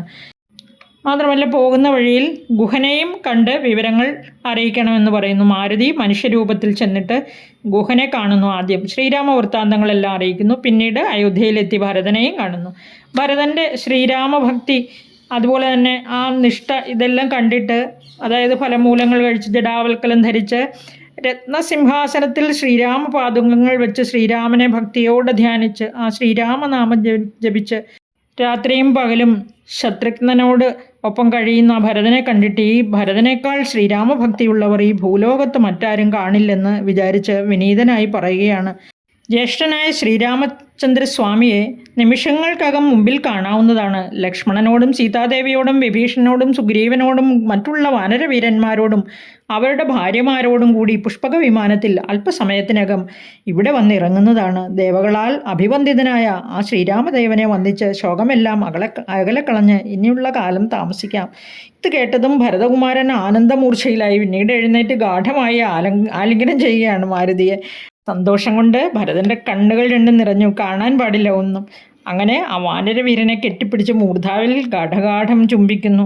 ഭരതൻ പറഞ്ഞു, എനിക്ക് പ്രിയമുള്ള വാക്കുകൾ കേൾപ്പിച്ച ഭവാൻ എന്താണ് സമ്മാനമായി തരേണ്ടത്? എന്ത് തന്നാലും മതിയാവില്ല. എങ്കിലും ആ ശ്രീരാമകീർത്തനം സൗഖ്യത്തെ പ്രദാനം ചെയ്യുന്ന ആ പുണ്യപുരുഷൻ്റെ വിശേഷങ്ങൾ പറഞ്ഞാലും എങ്ങനെ വാനരന്മാരോട് മാനവനാഥന് സഖ്യമുണ്ടായത്? ആ രാക്ഷസരാജൻ മൈഥിലിയെ മോഷ്ടിച്ചതെങ്ങനെ എങ്കിലോ കേട്ടാലും എന്ന് പറഞ്ഞ് മാരുതി എല്ലാം വർണ്ണിച്ചു കേൾപ്പിക്കുകയാണ്. നിങ്ങൾ ആ ചിത്രകൂടാചലത്തിൽ നിന്നും പിരിഞ്ഞില്ലേ, അതിനുശേഷം ഇന്ന് വരെയുള്ള സംഭവങ്ങൾ ഒന്നൊഴിയാതെ പറയുന്നുണ്ട്. എല്ലാം കേട്ട് കഴിയുമ്പോൾ എല്ലാ പാപങ്ങളും നശിച്ചു പോകും എന്ന് പറഞ്ഞ് എല്ലാ ചരിത്രവും ഒന്നൊഴിയാതെ ഭരതനോട് അറിയിക്കുകയാണ്. ശത്രുഘ്നനും മന്ത്രിമാരും മിത്രങ്ങളും എല്ലാവരും സന്തോഷത്തോടെ അത് കേട്ടുകൊണ്ടിരിക്കുന്നു. നമുക്കും ആ കഥകളെല്ലാം സന്തോഷത്തോടെ കേട്ടുകൊണ്ടിരിക്കാം. നമ്മുടെയും പാപങ്ങളെല്ലാം നശിച്ച് നമുക്കും ആ ശ്രീരാമ പാദങ്ങളിൽ അഭയം തേടാം. എല്ലാം ആ തൃപ്പാദ പത്മങ്ങളിൽ സമർപ്പിക്കാം. ഭരതൻ ശത്രുഘ്നനോട് ചെയ്യേണ്ടത് എന്തൊക്കെയാണെന്ന് പറഞ്ഞ് ഏർപ്പാടാക്കുന്നു. ബഹുമാന്യനായ ജ്യേഷ്ഠൻ വരുന്നേരം രാജ്യമെല്ലായിടവും അലങ്കരിക്കണം. ക്ഷേത്രങ്ങൾ തോറും ബലിപൂജകൾ നടത്തണം. അത്യധികം ആസ്ഥയോടെ ദീപങ്ങളാൽ അലങ്കരിച്ചിടണം. സൂതന്മാർ, വൈതാളികന്മാർ, സ്തുതിപാഠകന്മാർ എല്ലാവരെയും വരുത്തണം. പൂജാദ്രവ്യങ്ങൾ ഒരുക്കി വെക്കണം. വാദ്യഘോഷങ്ങളോടുകൂടി ചതുരംഗപ്പടയെ നിരത്തി നിർത്തണം. രാജ്ഞിമാർ, അമാത്യന്മാർ, ശ്രേഷ്ഠരായ നാരീമണികൾ എല്ലാവരും സർവാലങ്കാര വിഭൂഷിതരായി നിരന്നു നിൽക്കണം. മാർഗങ്ങളെല്ലാം അടിച്ചു തെളിച്ച് കൊടിതോരണങ്ങൾ തൂക്കി അലങ്കരിച്ച് മനോഹരമാക്കി ചമയ്ക്കണം. പൂർണ്ണ കുംഭങ്ങളോടെയും ധൂപദീപാദികളോടെയും അവരെ വരവേൽക്കാനായി ഗോപുരദ്വാരത്തിൽ തന്നെ തയ്യാറായി നിൽക്കണം. എല്ലാവരും ആബാലവൃദ്ധം ജനങ്ങളും ഭൂപതിമാരും ഭൂസുരന്മാരും താപസശ്രേഷ്ഠന്മാരും ശ്രീരാമനെ സ്വീകരിക്കാനായി വന്നിടണം. അങ്ങനെ ശത്രുഘ്നൻ ഭരതൻ പറഞ്ഞതനുസരിച്ച് എല്ലാ ഒരുക്കങ്ങളും ചെയ്യിക്കുകയാണ്. ശ്രീരാമദേവനെ കാണാനായി വന്നു നിരന്ന പൗരന്മാർ, ആ പൗരജനങ്ങളാൽ അയോധ്യ നിറഞ്ഞു കാണപ്പെടുകയാണ്. 10,000 ആനകൾ, 10,000 തേരുകൾ, 10,000 കുതിരകൾ, 5 ലക്ഷം കാലാൾപ്പടകൾ, രാജനാരീജനം പല്ലക്കുകളിൽ രാജകുമാരന്മാരെ കാണാൻ വന്ന് അങ്ങനെ ഉഴന്നു നിന്നു. പാതുകങ്ങൾ തലയിൽ വെച്ച് ഭരതനും ശത്രുഘ്നനോടൊപ്പം അങ്ങനെ നടന്നു വരുന്നുണ്ട്. ദാ അങ്ങ് ദൂരെ ബ്രഹ്മാവിനാൽ നിർമ്മിതമായ പുഷ്പക വിമാനം കാണപ്പെടുന്നു. ആ വിമാനത്തിൽ ആ പരമാനന്ദ സ്വരൂപനായ ഭഗവാനെ പോലെ, ആ ഭഗവാൻ തന്നെ പൂർണ്ണചന്ദ്രനെ പോലെ വിളങ്ങുന്നത് കാണായി. എല്ലാവരും താഴെ ഇറങ്ങി നിന്ന് ശ്രീരാമചന്ദ്രനെ വന്ദിക്കുകയാണ്. വാരണവാജിരഥങ്ങളിൽ നിന്നും വിമാനത്തിൽ നിന്ന് ആ ശ്രീരാമനെ ഭരതൻ മേരുപർവ്വതത്തിന് മുകളിൽ പ്രകാശിക്കുന്ന സൂര്യബിംബം പോലെ കാണായി എന്നാണ് പറഞ്ഞിരിക്കുന്നത്. എല്ലാവരും ശ്രീരാമനെ വണങ്ങുന്നു. വിമാനം പതുക്കെ താഴ്ന്നു വരുന്നു. രണ്ടുപേരെയും വിമാനത്തിലേക്ക് പിടിച്ച് കയറ്റി തന്നെ നമസ്കരിച്ച ആ അനുജന്മാരെ ആലിംഗനം ചെയ്യുകയാണ് ശ്രീരാമസ്വാമി. 14 വർഷങ്ങൾക്ക് ശേഷം പരസ്പരം കാണുകയാണല്ലോ. സന്തോഷം കൊണ്ട് ധാരധാരയായി കണ്ണുനീർ വാർത്ത് തഴുകി തലോടുകയാണ്. ശത്രുഘ്ന പൂർവജനായ ലക്ഷ്മണനും ഭരതനെ വണങ്ങുന്നു. ശത്രുഘ്നനും അപ്രകാരം ചെയ്യുകയാണ്. അവർ രണ്ടുപേരും ജ്യേഷ്ഠത്തിയായ സീതാദേവിയെയും വന്ദിച്ച് നമസ്കരിക്കുന്നു. മാരുതി കൂടെയുള്ള വാനരവീരന്മാരെ ഭരതന് പരിചയപ്പെടുത്തുകയാണ്. പേജ് നമ്പർ 433 ഈ ഭാഗമുള്ളത്. ഭരതൻ അവരെയും സസന്തോഷം ആലിംഗനം ചെയ്ത് സ്വീകരിക്കുന്നു. വാനരന്മാരെല്ലാവരും മനുഷ്യവേഷത്തിലാണ് ഇപ്പോൾ. സുഗ്രീവനെ പുണർന്നിട്ട് ഭരതൻ പറയുകയാണ്, നിശ്ചയമായും ഭവാന്റെ സഹായം കൊണ്ടാണ് ആ രാക്ഷസ അധമനെ വധിക്കാൻ ജ്യേഷ്ഠന് സാധിച്ചത്. ഞങ്ങളുടെ അച്ഛനായ ദശരഥ മഹാരാജാവിന് ഇത്രനാളും 4 മക്കളായിരുന്നു. ഇനി മുതൽ ഞങ്ങൾക്ക് 5ാമനായ സഹോദരനായിരിക്കും ഭവാൻ. രാമൻ കൗസല്യയുടെ പാദം ഭക്തിയോടെ നമസ്കരിച്ചപ്പോൾ മാതാവിൻ്റെ സ്തനങ്ങൾ ചുരുന്നു. മറ്റുള്ള അമ്മമാരെയും വന്ദിച്ച് നമസ്കരിക്കുന്നു. അതുപോലെ തന്നെ സീതയും മറ്റു വാനരന്മാരും വാനര സ്ത്രീകളും മാതൃജനത്തെ വന്ദിച്ച് നമസ്കരിച്ച് ആശീർവാദം വാങ്ങുന്നു. ഭരതൻ ശ്രീരാമൻ്റെ പാതാരവിന്ദങ്ങളിൽ പാദുകങ്ങൾ ചേർത്ത് വെച്ചിട്ട് ഭൂമിയിൽ വീണ് സാഷ്ടാംഗം പ്രണമിക്കുകയാണ്. മുമ്പ് അങ്ങയാൽ എന്നിൽ സമർപ്പിതമായിരുന്ന രാജ്യം ഞാനിത് അങ്ങയെ തിരിച്ചേൽപ്പിക്കുന്നു. എൻ്റെ കർമ്മങ്ങളും എൻ്റെ ആഗ്രഹങ്ങളും ജന്മവും ഇന്ന് സഫലമായിരിക്കുന്നു. ഞാൻ ധന്യരായിരിക്കുന്നു. ഭണ്ഡാരങ്ങൾ പണ്ടത്തേക്കാൾ 10 മടങ്ങായി വർദ്ധിച്ചിട്ടുണ്ട്. ആന, തേര്, കുതിര, കാലാൾ എന്നിവയും മുമ്പത്തേക്കാൾ 10 മടങ്ങായിട്ടുണ്ട്. അങ്ങയുടെ കാരുണ്യത്താൽ ഞാൻ ഇത്ര കാലം ഈ രാജ്യം ഭരിച്ചു. ഇനി ഭവാനാൽ ഈ രാജ്യവും ഞങ്ങളെയും ഈ ഭുവനത്തെയും ഉപേക്ഷിക്കുക എന്നത് അസാധ്യമാണ്. ആയതിനാൽ അങ്ങ് ഇനിമേൽ പരിപാലിച്ചാലും കാരുണ്യവാരിധേ, ഞങ്ങൾക്ക് മറ്റൊരാലംബമില്ലല്ലോ. ശ്രീരാമചന്ദ്രസ്വാമി ശരണം. ഭരതൻ്റെ വാക്കുകൾ കേൾക്കവേ എല്ലാവരും ഭരതനെ വാഴ്ത്തുന്നു. ശ്രീരാമൻ അയോധ്യയിൽ ഭരതൻ്റെ ആശ്രമത്തിന് സമീപം ചെന്ന് വിമാനത്തിൽ നിന്ന് ഇറങ്ങുകയാണ്. ശ്രീരാമൻ തിരിഞ്ഞ് വിമാനത്തെ വന്ദിച്ച് നമസ്കരിച്ചിട്ട് ഇനിയും വൈശ്രവണൻ്റെ സമീപത്തേക്ക് തന്നെ പോയി സേവിച്ചു കൊള്ളുക. എനിക്ക് ആവശ്യം വരുമ്പോൾ സ്മരിക്കുന്നതാണ്. അപ്പോൾ മാത്രം വന്നാൽ മതിയാകും. നിന്നെ ആരും എതിർക്കുകയില്ല. ഇങ്ങനെ വിമാനം പതുക്കെ ഉയർന്ന് അളകാപുരി ലക്ഷ്യമാക്കി പറന്നു പോകുന്നു. കുലഗുരുവായ വസിഷ്ഠ മഹർഷിയുടെ പാദം വന്ദിച്ച് നമസ്കരിക്കുന്നു. ആശീർവദിച്ച് ആസനത്തിലിരുത്തുന്നു. എല്ലാവരും ചേർന്ന് മഹീതലം പരിപാലിക്കാൻ അപേക്ഷിക്കുകയാണ്. ആർക്കും യാതൊരു വിധത്തിലുമുള്ള മനസ്താപവും ഉണ്ടാകേണ്ട. ഞാൻ അയോധ്യാപതിയായിരിക്കുന്നതാണ്. അതിനുള്ള ഒരുക്കങ്ങൾ തുടങ്ങിയാലും എന്ന് ശ്രീരാമൻ പറയുന്നു. അതിന് പ്രകാരം അഭിഷേകത്തിനുള്ള ഒരുക്കങ്ങൾ നടത്തുന്നു. ശത്രുഘ്നൻ ശുരകന്മാരെ വരുത്തി മുടിയും ജടയും എല്ലാം നീക്കാനുള്ള ഏർപ്പാടുകൾ ചെയ്യുന്നു. അതിനുശേഷം കുളിച്ച് ദിവ്യാഭരണങ്ങളാലും അലങ്കൃതനായി സീതാദേവിയെ രാജനാരീജനങ്ങളും അപ്രകാരം തന്നെ അണിയിച്ചൊരുക്കുന്നു. കൗസല്യ വാനര സ്ത്രീകൾക്കും അലങ്കാരങ്ങൾ സമ്മാനിക്കുന്നുണ്ട്. സുമന്ത്രർ രഥം അലങ്കരിച്ച് നിർത്തിയിരിക്കുകയാണ്. അങ്ങനെ ശ്രീരാമൻ രാജകീയമായി ആ വലിയ തേരിൽ കയറുന്നു. സുഗ്രീവൻ, വിഭീഷണൻ, അംഗദൻ, മാരുതി ഇവർ വിശേഷപ്പെട്ട അലങ്കാരങ്ങളോടെ പ്രത്യേകം അലങ്കരിച്ച ആന, കുതിര, രഥം എന്നിവയിൽ ശ്രീരാമൻ അകമ്പടി സേവിച്ചു. സീതയും സുഗ്രീവപത്നിയും മറ്റു വാനര സ്ത്രീകളും അപ്രകാരം തന്നെ അകമ്പടി സേവിക്കപ്പെട്ട് വാഹനങ്ങളിൽ പിമ്പേ അങ്ങനെ പോകുന്നു. ഭരതൻ സാരഥിയായി തേര് തെളിച്ചപ്പോൾ ശത്രുഘ്നൻ വെഞ്ചാമരം വീശി അവരെ അകമ്പടി സേവിക്കുകയാണ് വാദ്യഘോഷങ്ങളോടെ. മനുഷ്യരൂപത്തിലുള്ള വാനരന്മാർ നമുക്കറിയാം, അവരെല്ലാം ദേവാംശജാതന്മാരാണ്, ദേവന്മാരാണ് വാനരന്മാരായി. ആ ത്രേതായുഗത്തിൽ ശ്രീരാമൻ ആയി അവതരിക്കുമ്പോൾ ഭഗവാനെ സേവിക്കാനായി വന്നു പിറന്നിട്ടുള്ളത്. 10,000-ഓളം വരുന്ന അത്രയും തന്നെ ആനപ്പുറത്ത്, പിന്നെ അത്രയും തന്നെ മറ്റു പരിവാരങ്ങളുമായി കണ്ണിന് കൗതുകമായ പുണ്യപുരുഷൻ ആ ശ്രീരാമൻ ഈ വണ്ണം വരുന്നത് കാണാൻ സ്ത്രീജനങ്ങൾ തങ്ങളുടെ ജോലികളെല്ലാം മറന്ന് കാത്തുനിന്നു. അങ്ങനെ നടന്ന് ശ്രീരാമനും മറ്റുള്ളവരും താതൻ്റെ വാസസ്ഥലമായ രാജമന്ദിരത്തിൽ എത്തിച്ചേർന്നിരിക്കുകയാണ്. ഇപ്പോൾ ആദ്യം കൗസല്യയുടെയും അനന്തരം മറ്റു 2 അമ്മമാരെയും അറകൾ സന്ദർശിച്ച് അവരെ വന്ദിച്ച് ആശീർവാദം വാങ്ങുന്നു. കൗസല്യ മാതാവ്, സുഗ്രീവൻ, അംഗദൻ, വിഭീഷണൻ, മറ്റു വാനരന്മാർ എല്ലാവർക്കും സസുഖം താമസിക്കാനായി പ്രത്യേകം വാസസ്ഥലം ഏർപ്പാടാക്കുവാൻ ഭരതനോട് പറയുന്നുണ്ട്. ഭരതൻ അങ്ങനെ തന്നെയെന്ന് അനുസരിക്കുന്നു. ഭരതൻ സുഗ്രീവനോട് ശ്രീരാമസ്വാമിക്ക് അഭിഷേകകർമ്മം നടത്താൻ അപേക്ഷിക്കുന്നു. ഭരതൻ്റെ നിർദ്ദേശപ്രകാരം അംഗദൻ, മാരുതി, ജാമ്പവാൻ, സുഷേണൻ ഇവർ 4 സമുദ്രങ്ങളിൽ നിന്നായി അഭിഷേകത്തിനുള്ള ജലം സ്വർണ്ണ കലശങ്ങളിലാക്കി ചന്ദനമരത്തിൻ്റെ ഇലകൾ കൊണ്ട് അടച്ചു കെട്ടി കൊണ്ടുവരുന്നു. മറ്റു വസ്തുക്കളും വാനരന്മാർ ഒരുക്കി വയ്ക്കുന്നു. ശത്രുഘ്നനും അമാത്യന്മാരും ചേർന്ന് ശുദ്ധപദാർത്ഥങ്ങൾ ശേഖരിച്ച് ശ്രീരാമസ്വാമിയെ രത്നസിംഹാസനത്തിലിരുത്തിയിട്ട് സീതാദേവിയെയും ഇടതുവശത്താക്കി ഇരുത്തുന്നു. മുനിശ്രേഷ്ഠന്മാരും പുരോഹിതന്മാരും യഥാവിധി പൂജകളും ഹോമങ്ങളും നടത്തി അഭിഷേകകർമ്മം നടത്തുകയാണ്. ശ്രീരാമ ശ്രീരാമ ഹരേ ശ്രീ പാഹിമാം പാഹി. മുനിമാരും പുരോഹിതന്മാരും 1000 സുവർണ കലശങ്ങളിലെ ജലം ജപിച്ച് കലശപൂജ ചെയ്യുമ്പോൾ വിഭീഷണനും മാരുതിയും രത്നചാമരം വീശുകയാണ്. ശത്രുഘ്നൻ കുട പിടിച്ചിരിക്കുന്നു. ക്ഷത്രിയരായ വീരന്മാർ മറ്റു ഉപചാരങ്ങൾ ചെയ്യുന്നു. ദേവന്മാരും ഉപദേവന്മാരും ഗന്ധർവ യക്ഷര കിന്നരന്മാർ ആകാശദേശത്ത് നിന്നും പുഷ്പവൃഷ്ടി നടത്തി സ്തുതിക്കുകയാണ്. ദേവേന്ദ്രൻ വായുദേവൻ്റെ കയ്യിൽ ഒരു രത്നഹാരം ശ്രീരാമന് സമ്മാനിക്കാനായി കൊടുത്തയക്കുന്നു. സർവരും ലോകലോകേശ്വരനായ ശ്രീരാമസ്വാമിയെ ഭജിക്കുകയാണ്. ആ സ്തുതിയാണ് പേജ് നമ്പർ 438 ദേവന്മാരും ശ്രീരാമചന്ദ്രസ്വാമിയെ വെവ്വേറെ സ്തുതിക്കുകയാണ്. 439 പേജിലാണുള്ളത്. കിം പുരുഷന്മാർ, വിദ്യാധരന്മാർ എല്ലാവരും ഓരോരുത്തരായി സ്തുതിക്കുന്നു.